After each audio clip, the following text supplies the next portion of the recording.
نه ته پولیس ولې نیولې؟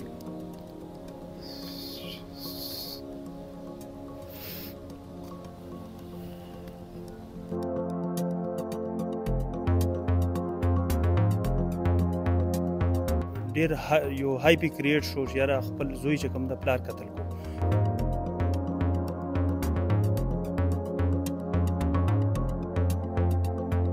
ویل چې یاره کور ته خرچه راوړه، بیا واده مو له مونږ وکړو، پلار مې ولګو چې یاره کیدای شي واده سره ټیک شي.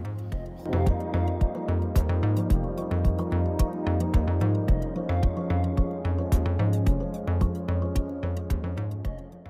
بسم الله الرحمن الرحیم. السلام علیکم. زیم کیسر خان او تاسو ګورئ کرایم کہانی. ګرانو مرګرو د بالامانې تاڼې په حدود غیاث آباد کې داسې څه واقع شوی وه چې یو زوی لګي شو او خپل سکه پلار یې ووژلو. دې حوالې سره تاسو ته مکمل تفصیلي رپورټ ښیم، موږ سره اوسئ. دې ټایم کې زه د مقتول بل زوی سره ولاړ یم. دې نه به پوښتنه کوو چې دا د پلار او د زوی دا جګړه په څه وجه وشوه؟ یاره سرجي دا بس د سټارټ نه به دا به دمله و، داسې غلط خلکو سره به ناس پاسم او بس کور کې به یې خرچه نه ورکوله روزانه و. بس په دې هغه پلار مې د هغې الله وبخښي هغې به ورته ویل چې یاره کور ته خرچه راوړه، بیا واده مو له مونږ وکړو، پلار مې ولګو چې یاره کیدای شي واده سره ټیک شي. خو دی بیا هم لکه هماغه شان کور کې و پروت و، پلار مې ورته ویل چې خرچه راوړه. بس په دې ورځ دغه واقعه وشوه چې پلار یې وویشته. د څه کار روزګار به نه کوو؟ نه جي کار روزګار د سبق مبق ویلی و؟ او جي ویلو یې FSC کړی و. هغې نه باوجود به هم کار نه کوو؟ نه نه. دغه دې نه مخکې د جایداد د تقسیم دا خبره څنګه وه؟ دا تاسو وکړئ که نه چې د کار نه کوو نو تاسو چې بېله واسې چلو؟ یاره سرجي بس اخره کې لکه مونږ هم تک شو، مونږ لکه پلار ته ویل، مورکۍ مې ویل چې یاره بس دا کور خرڅ کړه، دې له خپل حصه ورکړه چې دا ځي. خو دې دغسې هم نه منلې، وي نه وي زه خپل حصه نه هلمه او بس دا کور په کرۍ ورکو، د دې کرۍ به زه هلم. هلته زمونږ دوکان دی چې د هغې کرۍ به هم زه هلمه. نو بس خبره دې پورې راغلی چې یاره کریانې به زه هلم او زه کار روزګار نه کوم. جګړه خو د هفتې په ورځ شوې وه که نه، او د پلار د بوت په ورځ وویشتو. په دغه ورځ څه وشو؟ لکه سرجي دې حوالات کې دلته 2 شپې وکړې، دا بیا پیر په ورځ راووتو نو منګل ورځ پکې تېره شوه او بت په ورځ زما پلار به تلو دوکان له 7 بجې، نو دا ورته بهر ولاړو. هغه چې څنګه ووتو بس دی بیا فایر وکړو لګېد. د دوه خبرې دي، یو خو د جایداد کریانې غوښتې او یو د پلار پولیس له ورکړی ولې و. دې دواړو کې په کومه خبره ډېر غوسه و؟ سرجي لکه پلار به مې دمکیانې به ورکولې چې یاره اولم به د هغې بیا رالو دلته رپورټ پې وکړو چې یاره زما دې نه خوف کېږي، یره کېږي چې یاره دا زه جیل ته کم که نه کېدای شي هلته سیټ شي. خو بیا هم دا پیر په ورځ راووتو، دلته 2 شپې وکړې حوالات کې. پیر په ورځ چې راووتو بس بیا دې دغه کار وکړو یو ورځ پس. دغه ورځ د پلار په کور کې ویشته و که بار چېرته روان؟ نه بهر 7 بجې به هغې دوکان له تله نو هغې چې څه ټایم ووته دا ورته بهر ولاړو. ستا پلار څه کار کوه؟ دا سیمټو دوکان و بیرس پکې ټیکهدار و. او د ورور له دې چې واده کړی و د هغې څونه وخت شوی و؟ تقریبا 7 میاشتې شوې وي. کله چې په دې سلمان باندې پلار رپورټ کړی و بیا دې پولیس نیولی و، جیل ته هم تللی و، نو د هغې نه پس دې کور ته شپې له راغلی و که نه په دغه سهار راغی؟ نه د شپې راغلی و، منګل په ورځ د شپې رالو. خو لکه دی پلار او زوی لکه رور دواړه مخامخ هم شو، رور مې پلار له یو بل ته مخامخ شو، خو هېڅ خبرې اترې ونه شوې. بس دا ننوتو کمرې له او سهار وختي زما پلار نه مخکې ده ووتو. دې غوسه په څه و؟ دې پولیس له چې ورکړی و په دې غوسه و که نه په دې حصه یې چې نه ورکولو په هغې؟ لکه حصه خو یې ورکوله، مونږ خو ورته ویل چې یاره د حصه واله او بس ته زمونږ نه کریانې چې کوم کریانې او په دې هم دغه زیاتر په دې چې یاره دې حوالات کې 2 شپې وکړي په دې باندې. هغه حوالات کې شپې ځکه کړی چې ستا پلار له دمکي ورکړی؟ جی بالکل او دمکي ورکړی. تاسو ټوټل څو وروڼیان یې؟ مونږ 4 ورونه او 2 خویندې. دې نه علاوه مونږ د کور کې د پلار سره د مخکې څه جنګ جګړه شوې وه دا چې پولیس له ورکولو که نه دغه دویم ځل و؟ نه شوې وه، جنګ جګړه شوې وه په دې همدا په خرچه باندې وه چې یاره ته کار روزګار نه کې، زه به تر کومه ژوند یم، زه به لکه سبا به دې بچي شي بیا به څوک دغه کوي په دې وجه. لکه ستاسو ټوټل څو وروریان یې ودونه یې څو وروڼو له کړي دي پلار دی؟ مونږ 4 ورونه وه او 2 له ودونه کړي وي. هغه بل روډ چې کوم دی هغه کور کې خرچه مرچه ورکوي؟ او جی ورکوي هغه هم ورکوي. SHO تانا بانماڼي اجمل حیات خان نه به تپوس کوو چې دی دا د پلار په قتل کې په الزام کې چې کوم ملزم نیولې دی سلمان، دی د دې گرفتاری څنګه وکړه؟ بسم الله الرحمن الرحیم. څنګه چې تاسو ته دغه خبره وکړله وقار دا شان په 7 بجې 25 تاریخ باندې موږ ته اطلاع ملو شوه چې خپل یو سلمان چې کوم د خپل پلار دا قتل کړی د موږ فورا موقع ته ورسېدو. دا کیس هغه خپل بیان خپله ورکولو چې یاره زه هسپتال کې چې زه خپل زوی چې کوم دا قتل کوم. دا کیس موږ دپاره لغونتې د عام کیس نه لغونتې چیلنج په دې و چې ډېر یو هایپ یې کریټ شو چې یاره خپل زوی چې کوم د پلار قتل کو. نو دغه ورځ نه مونږ خپل کوششونه سټارټ کړل او ټیکنیکل طریقې سره دا مونږ مختلف انګل باندې ټریس کولو، خو دا به کله یو ځای کله بل ځای، چونکې کور یې نو مختلف ځایونو ته بتلو، کله لاهور ته دغه کله اسلام آباد کې و، داودزو کې ډېر زیات و.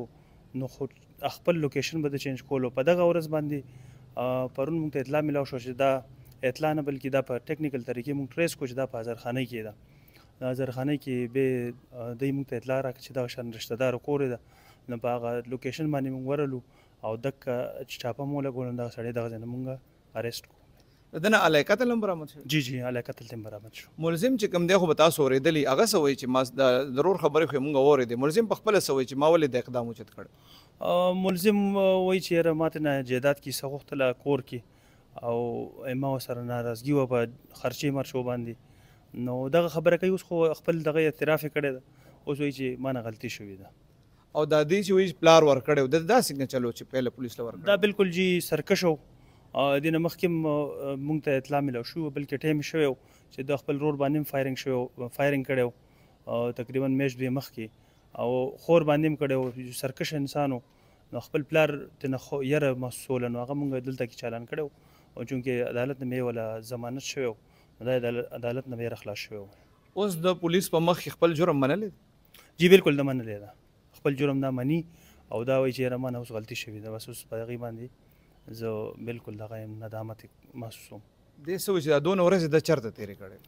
دا بس څنګه چې تاسو ته ما ووایي، دا خو مونږ ته ډیلی بیس باندې د لوکیشن مونږ راغوښتلو او سیمونه یې بدلول رابدلول.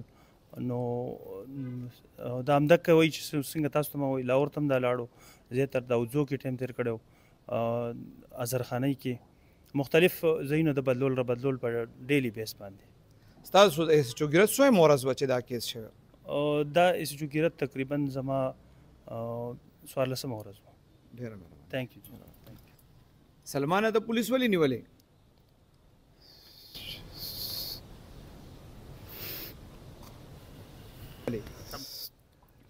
والد صاحب بس غلطي شوې رانه. ها داسې کولو خبره وکړه، ډاډه ټوله خبره وکړه، صحیح ده؟ د والد صاحب نه لګېدلې غلطۍ کې غلطي شوې رانه. بس جګړه دې ورسره په څه شوې وه؟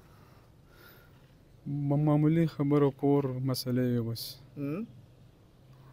غلطۍ کې لګېدلې رانه. ته پلار پولیس له ولې ورکړې وې د دغه واقعې نه 2 ورځې پهله؟ ای پیسې وختې ما سره وې نه. د څه دپاره یې پیسې وختې؟ غیر ما رپورټ وکړو. بس پیسې د څه دپاره وختې؟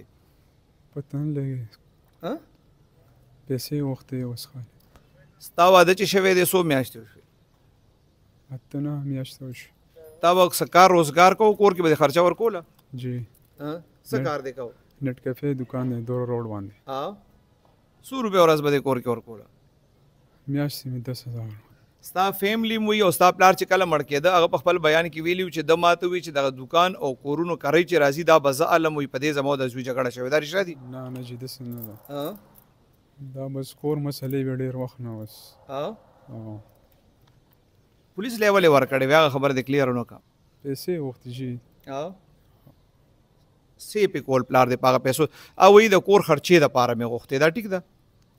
پته نه لګي پیسې وختې بس خالي. که بیا پلار دا پیسې غواړي دا زیاتې کوي، نو تا ولې نه ورکولې پیسې؟ ورکولې مې ولې نه، ډېرې وختې. څونه پیسې غوښتې چې د خبره جګړې ته لاړه ووایه؟ کله 20 کله 30,000 ما سره به نه وي. او نو په دغه ورځ باندې څه چلو شو؟ تماچې ته ستا څنګه لاس شو؟ دا خبره وکړه. زه نه یم پوه شوی، بس غلطۍ کې لګېدلې. تماچه د چا وه؟ کور کې پرته وه. دا خو تا ته پته ده چې ستا پلار د خپل قتل دعوه هم پتا کړې ده؟ جی. اوس به څه کېږي؟ دې د خوښه ده جیل ته ونیسي. تا څومره غټه غلطي کړې ده؟ ډېره غټه. ګرانو کتونکو، په جایداد کې د پلار نه حصه غوښتل د زوی حق وي، خو د حق اغستو دا کومه طریقه چې تاسو وکړه نو په دې کې صرف او صرف خپېماني پیدا کیږي، نور اسم نه حاصلېږي. الله دې موږ له د صبر توفیق راکړي او الله دې وکړي چې داسې واقعات چې کم کیږي د هغې په نتایج باندې زموږ نظر وي.